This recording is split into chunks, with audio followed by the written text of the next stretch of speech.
Kamji. Coming back to our discussion, balance of power basically means that if all the directors on the board are basically executive directors, then there would be imbalance of the power. तो it means कि वो bias decision अगर करते हैं, या जैसा अभी हम बात कर रहे थे कि मेजॉरिटी शेयर होल्डर्स की मेजॉर जो है ना, most of the directors are being appointed as board of directors, तो उस सिचुएशन के अंदर क्या होगा कि they would be serving the interest of only the majority share holder. But if there is balance of power, it means कि majority जो share holders हैं उनके भी कुछ अपॉइंटेड डायरेक्टर्स हैं, कुछ इंस्टीट्यूशन इन्वेस्टर्स हैं उनके भी कुछ डायरेक्टर्स हैं, कुछ जो अदर जो शेयर होल्डर्स हैं उन्होंने कुछ ग्रुप करके जो है ना किसी डायरेक्टर को अपॉइंट कर लिया है, तो उस सिचुएशन के अंदर उनकी भी रिप्रेजेंटेशन होगी. या इसी तरीके से कुछ इंडिपेंडेंट आपके डायरेक्टर्स भी जो है ना वो एग्जिस्ट करते हैं, तो उस सिचुएशन में बोर्ड जो है ना वो कुछ बैलेंस्ड होगा, कुछ डिसीजन जो होंगे वो फेयर होंगे. फॉर एग्जांपल जैसे अभी हम यहाँ बात कर रहे थे कि फॉर एग्जांपल आपके पास ये है कि हमने कहा था कि 1/3 जो है वो एग्जीक्यूटिव डायरेक्टर्स होंगे जो ना उसमें.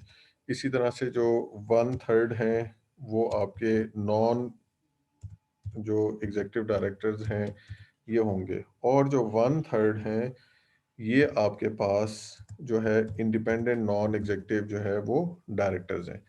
अब इस सिचुएशन के अंदर एक बैलेंस सा क्रिएट हो गया कि कुछ ऐसे हैं जो कि डायरेक्ट बिजनेस अफेयर्स को जो है ना लुक आफ्टर कर रहे हैं, ठीक है. कुछ ऐसे हैं जो कि बिजनेस अफेयर्स को तो नहीं लुक आफ्टर कर रहे, लेकिन जो है ना बिजनेस के साथ कोई ना कोई एसोसिएशन है. और कुछ ऐसे हैं जो टोटली इंडिपेंडेंट है. तो अब इस सिचुएशन के अंदर ये है कि जो एग्जीक्यूटिव डायरेक्टर्स हैं ये तो जो मेजॉरिटी शेयर होल्डर्स हैं इनके इंटरेस्ट को जो है ना प्रोटेक्ट कर रहे होंगे. जो आपके नॉन एग्जीक्यूटिव डायरेक्टर्स हैं ये स्पेसिफिकली किसी के रिप्रेजेंटेटिव हो सकते हैं अदर देन मेजॉरिटी, उसके इंटरेस्ट को प्रोटेक्ट करेंगे. लेकिन इंडिपेंडेंट जो नॉन एग्जीक्यूटिव डायरेक्टर हैं ये तो सबके जो है ना स्टेक होल्डर्स के इंटरेस्ट को प्रोटेक्ट करेंगे. तो अब जहां आपके पास सिर्फ मेजॉरिटी शेयर होल्डर्स के इंटरेस्ट को प्रोटेक्ट करने वाले लोग थे, वहां ऐसे भी आगे जो दूसरों की राइट्स की प्रोटेक्शन वाले हैं, तो एक बैलेंस जो है ना वो क्रिएट हो गया जो उसमें. ठीक है जी. तो balance of power means that board of director should be the board should comprise of such people who should not be inclined towards one party or one group, rather they should protect the interest of all the stakeholders. वो corporate governance वाली definition recall करें ना, तो उसमें हमने यही बात की थी ना कि to protect, to serve and protect the individual and collective interests of all the stakeholders of the business organization. Then balance of attitudes or views, इसका क्या मतलब है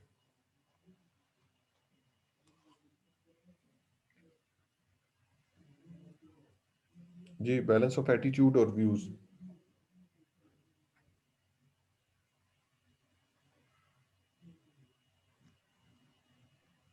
जी, एनीवन? नहीं सर. बैलेंस ऑफ एटीट्यूड या व्यूज का मतलब ये है, व्यूज का मतलब हम ख्याल सर अगर जी जी सर बैलेंस ऑफ एटीट्यूड्स में आई थिंक परसीव्ड कंसिस्टेंसी आ जाती है आपके व्यूज में, आपके जो वर्किंग बिहेवियर वगैरह है, ये सारी चीजें इसमें आ जाती हैं. फॉर एग्जांपल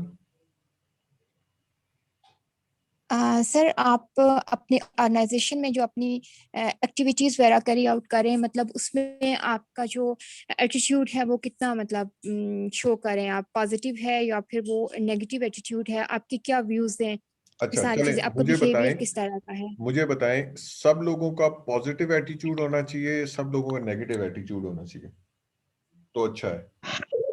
सर कुछ पॉजिटिव कुछ नेगेटिव. मिला जुला सर. सही है.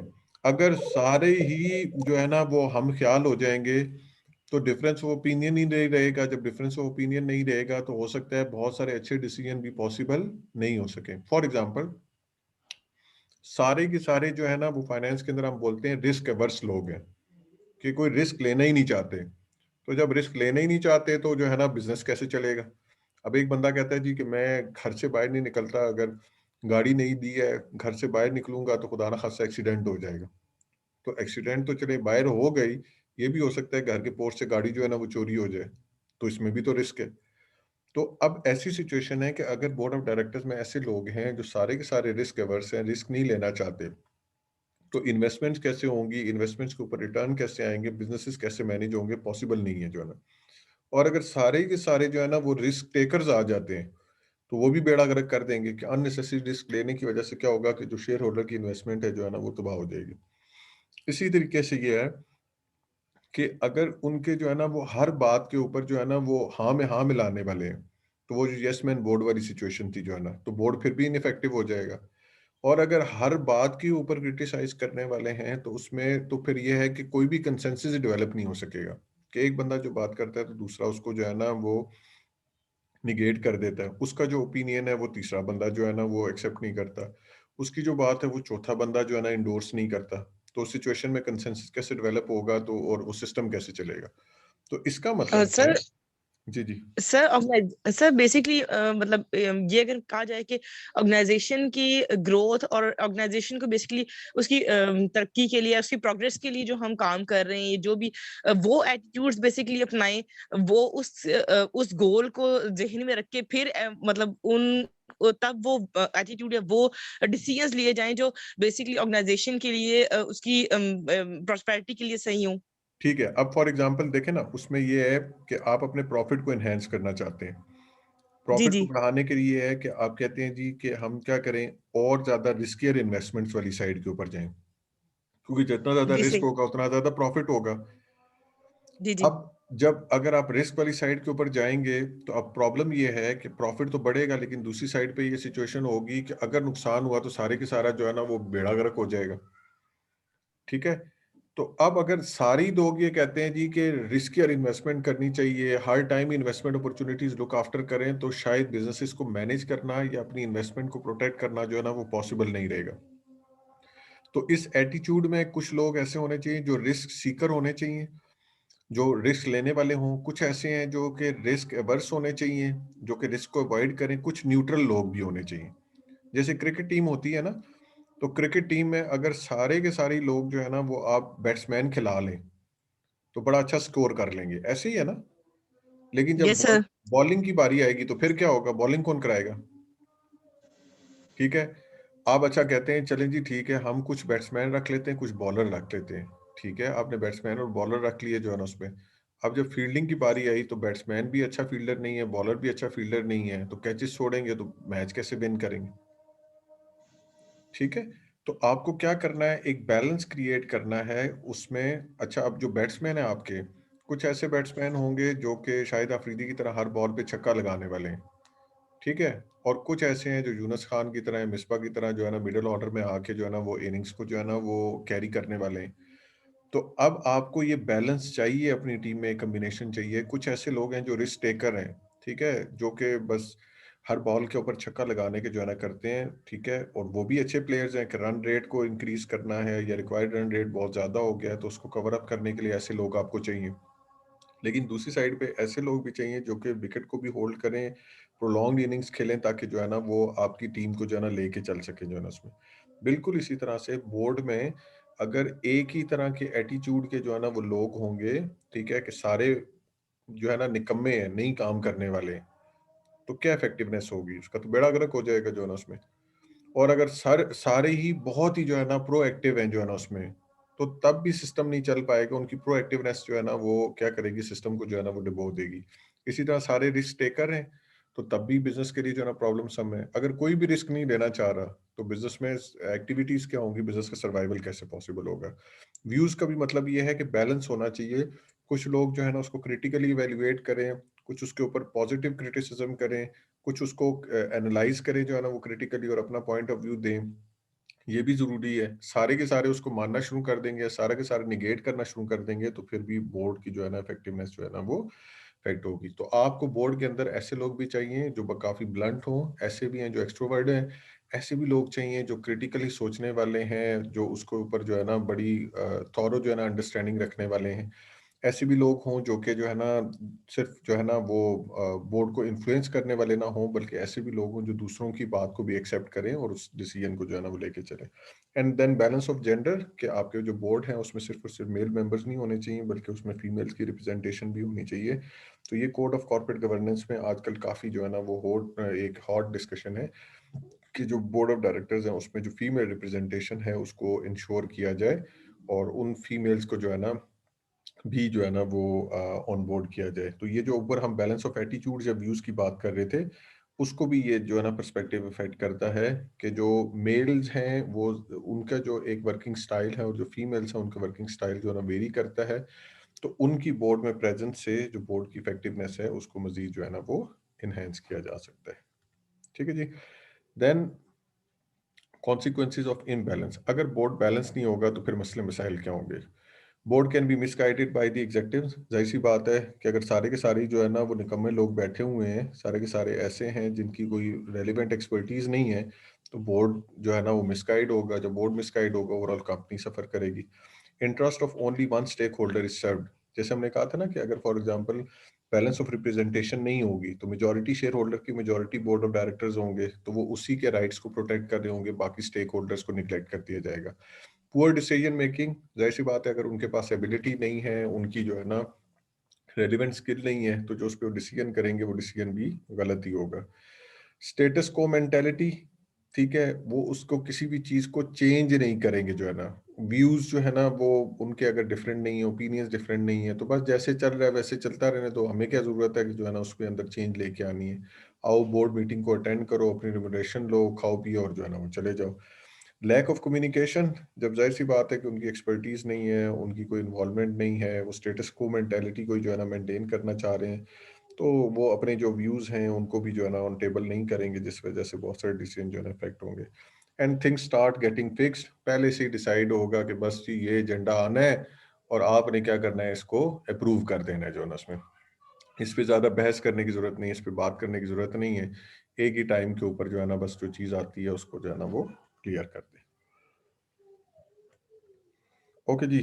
Then there is another perspective that Cadbury code guidelines. Cadbury basically code is from the UK's perspective.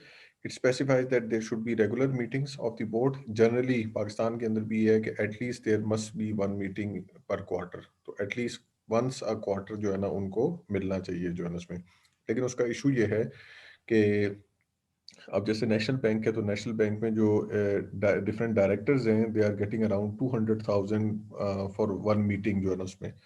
तो अब जो बोर्ड ऑफ डायरेक्टर की मीटिंग है वो तकरीबन 12 से 14 मीटिंग होती है साल के अंदर। तो अब कितने वो फ्रीक्वेंटली जो है ना मीट कर मिल रहे हैं, तो उसमें से आउटपुट क्या जनरेट हो रही है या बेनिफिट क्या जनरेट हो रही है, that is again questionable. Then monitoring executive performance, whenever it is responsibility of the board के जितने भी एग्जीक्यूटिव डायरेक्टर्स हैं या जो उसमें एग्जीक्यूटिव मेंबर्स हैं, कि जो मैनेजर्स हैं उनकी परफॉर्मेंस को जो है ना वैल्यूएट किया जाए। Draw clear lines of authority, कि किसके पास क्या क्या जो है ना वो पावर है जो है ना उसमें, ठीक है ना। सीईओ के पास क्या क्या पावर है, बोर्ड ऑफ डायरेक्टर्स के पास क्या क्या पावर है, इसी तरह chairman of board of directors उसके पास क्या क्या पावर है। And good board room practices, ऐसी चीजों को अडॉप्ट किया जाए जिसकी वजह से जो बोर्ड है उसकी इफेक्टिवनेस को जो है ना वो इम्प्रूव जो है ना वो किया जा सके। अच्छा जी, good board practice room practices है क्या? Number one, everyone should participate. ऐसा नहीं है कि बोर्ड में आके, बोर्ड मीटिंग में आके सिर्फ बैठ जाएं। जैसे जैसे गुड क्लासरूम प्रैक्टिसेस क्या है कि मेजॉरिटी लोग उसमें जो है ना वो पार्टिसिपेट करें। तो यहाँ भी कुछ लोग पार्टिसिपेट कर रहे होते हैं, क्वेश्चन कर रहे होते हैं, क्वेश्चन का आंसर कर रहे होते हैं, बाकी लोग सिर्फ सेशन को ज्वाइन करके अपने काम काज में लगे होते हैं जो है ना उसमें। Second is formalize written procedures. Whatsoever that is going to be done, that should be placed in writing जो है ना। सिर्फ गपशप नहीं हो, सिर्फ बातों की हद तक वो चीजें ना हो, बल्कि उसकी रिटर्न जो है वो भी जो है ना वो चीजें जो है ना वो इंश्योर की जाए। Then induction program for the directors, जैसे फॉर एग्जांपल आप किसी भी जो है ना ऑर्गेनाइजेशन में, अच्छी ऑर्गेनाइजेशन में, कॉर्पोरेट सेक्टर के अंदर एम्प्लॉयज को इंडक्ट करते हैं, तो इंडक्शन के बाद आपका क्या होता है कि उनको 3 मंथ 6 मंथ्स की जो है ना rigorous training, on the job off the job training दी जाती है, जिसके बाद जो है ना उनको फिर ऑन बोर्ड किया जाता है।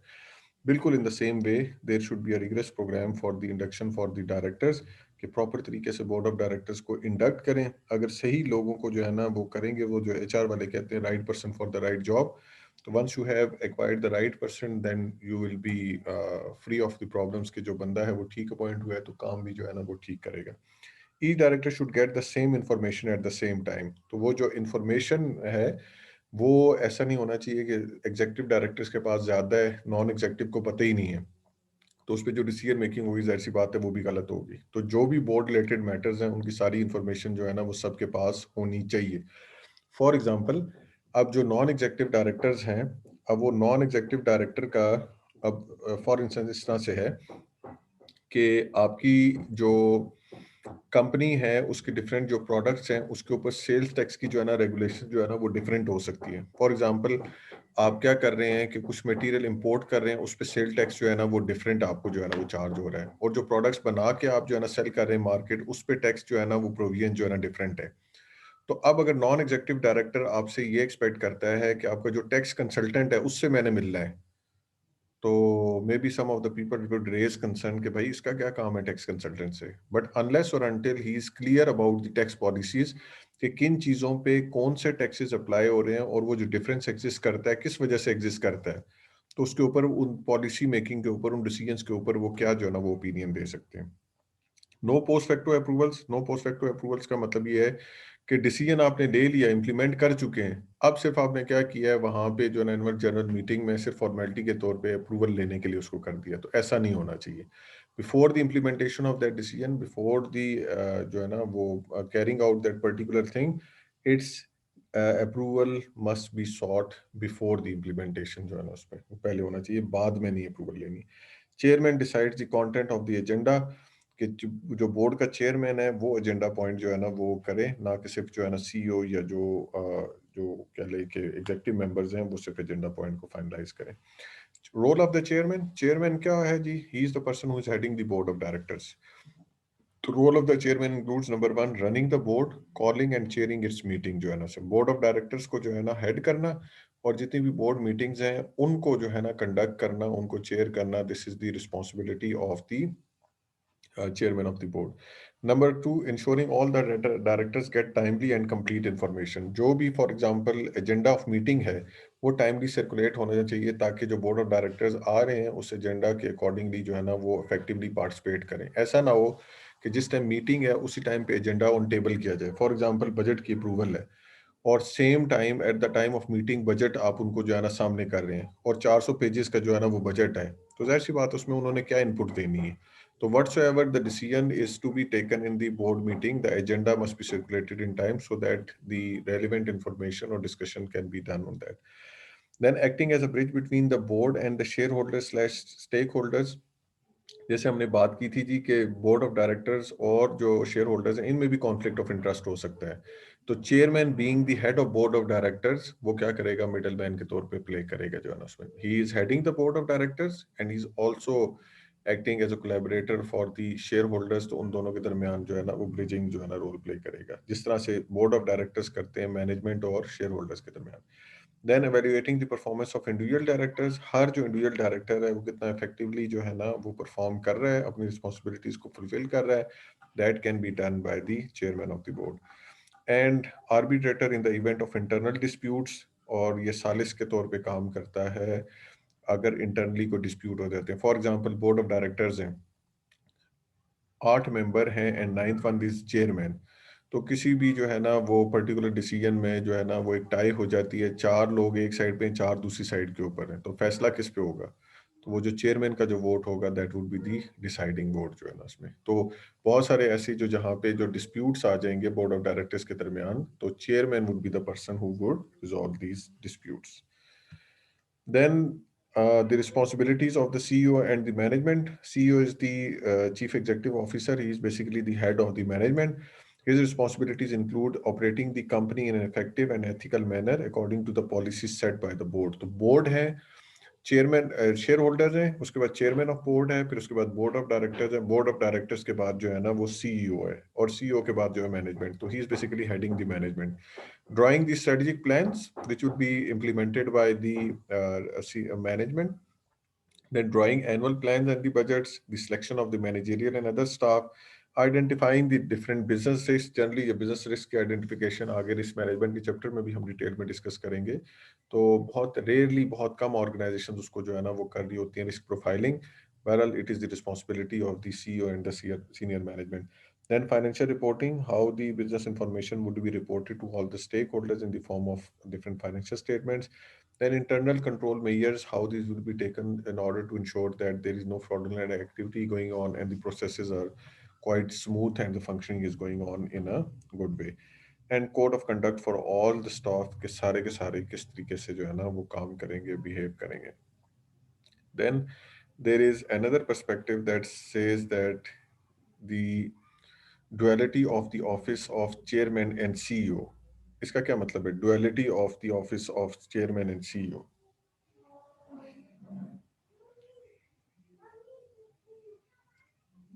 सर सेम पर्सन चेयरमैन भी और सीईओ भी है। जी वेरी राइट जोना. ड्यूटीज जी जी सर इनकी ड्यूटीज क्या है अगर वो जो है वो सीईओ है और चेयरमैन? अगर सर ये समटाइम दोनों ये एक है ही कि पर्सपेक्टिव से देखे जाएंगे। देखें सर डुअल मींस टू. नहीं, डुअलिटी का मतलब यहाँ पे ये है कि one person is wearing sir the I think sir इसमें परफॉर्म चेयरमैन और सीईओ की जो रिस्पांसिबिलिटीज होंगी। जी देखें, आपकी एक पॉसिबिलिटी ये हो सकती है कि CEO and chairman are two different people जो है ना उसमें. और दूसरा ये है कि डुअलिटी भी हो सकती है कि CEO and chairman is the same person. ठीक है, CEO is also the chairman of the business organization. एक साइड पे वो जितनी भी आपकी जो मैनेजमेंट है उसको हेड कर रहे हैं, और दूसरी साइड पे जितने बोर्ड ऑफ डायरेक्टर्स हैं उन बोर्ड ऑफ डायरेक्टर्स को भी वो हेड कर रहे हैं. तो अब इसका बेनिफिट क्या होगा? It speeds up the decision making process. Obviously if one person is the head of the overall institution, तो कॉन्फ्लिक्ट ऑफ इंटरेस्ट की तो बात ही कोई नहीं आनी. जो भी डिसीजन होंगे वो स्पीडीली जो है ना वो टेकअप होते जाएंगे जो है ना उसमें. और उसके ऊपर क्विक एक्शन भी होना है, क्योंकि जो डिसाइड हुआ है उसी को इम्प्लीमेंट करना है, तो उसके अंदर कोई प्रॉब्लम जो है वो नहीं है.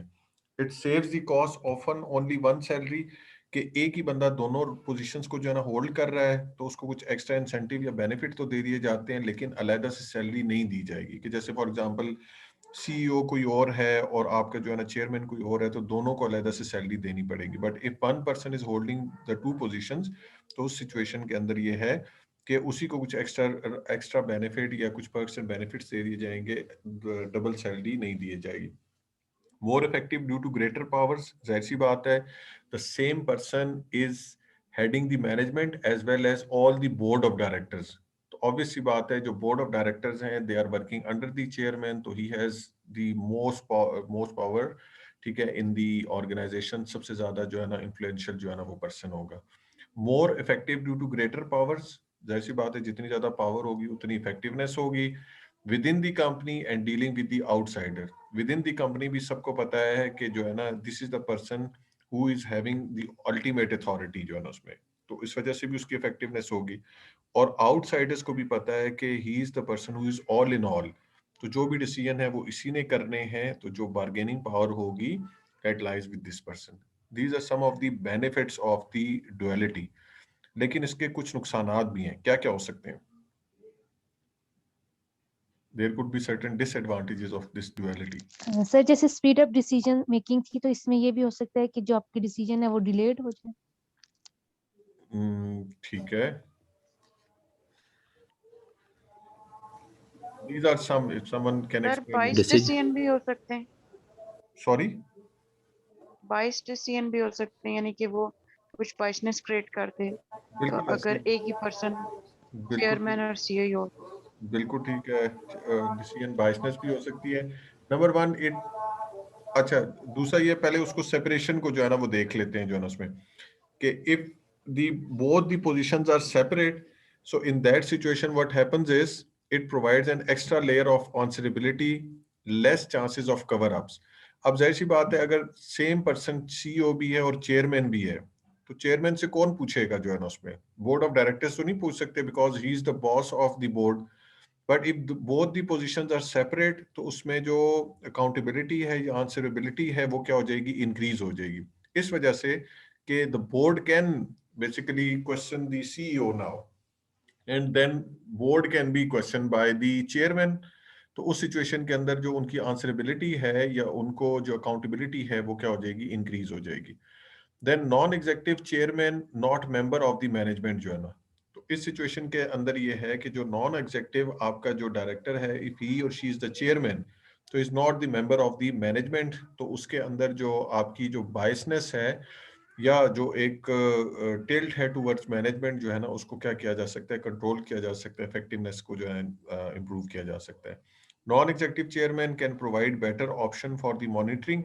ऑब्वियसली बात है कि जो अगर आपके पास जो नॉन एग्जीक्यूटिव चेयरमैन है तो वो अनबाइज्ड डिसीजन लेगा, उसकी जो एग्जीक्यूटिव डायरेक्टर्स हैं उसकी मॉनिटरिंग या उसकी परफॉर्मेंस को एवेल्युएट करने की तरफ उसका जो है ना वो ज्यादा ध्यान होगा, जिसकी वजह से ओवरऑल परफॉर्मेंस बढ़ेगी जो है ना उसमें। And then that non-executive chairman is closer to the stakeholders because non-executive है, उसका कंपनी की स्टेक नहीं है, कंपनी की जो है ना वो डायरेक्ट अफेयर्स में इन्वॉल्व नहीं है, तो he would be in a better position to serve the rights of all the stakeholders of the business organization. अगर वो सीईओ ही चेयरमैन है तो वो क्योंकि एग्जीक्यूटिव डायरेक्टर है तो वो इतने इफेक्टिवली जो है जो स्टेक होल्डर्स है उनके इंटरेस्ट को प्रोटेक्ट नहीं कर सकता। And the latest revision of code of corporate governance issued by SCCP has forbidden the holding of the dual offices. इसी वजह से जो revise code of corporate governance था 2012 का, उसके अंदर जो है सीईओ डुअलिटी उसको प्रोहिबिट कर दिया गया है। ठीक है, previously it was considered as effective के दोनों पोजीशंस एक ही पर्सन होल्ड करे, but now it is by law, by code, it is being made mandatory that most of the company or almost all the companies must have the separation of CEO and chairman, दोनों जो है ना वो different होने चाहिए। ठीक है, and these are the final revision that chairman cannot be an executive director, means जो board of directors का chairman होगा वो non executive director होगा। This is a compulsion now. Giving the position to the non-executive chairman to a retiring chief executive is not preferable जो है ना, ऐसा नहीं होना चाहिए कि जो सीईओ है वो रिटायर हो गया है, अब जब रिटायर हुआ है तो कहा जाता है क्योंकि मैनेजमेंट का हिस्सा नहीं रहा तो इसको चेयरमैन बना दें।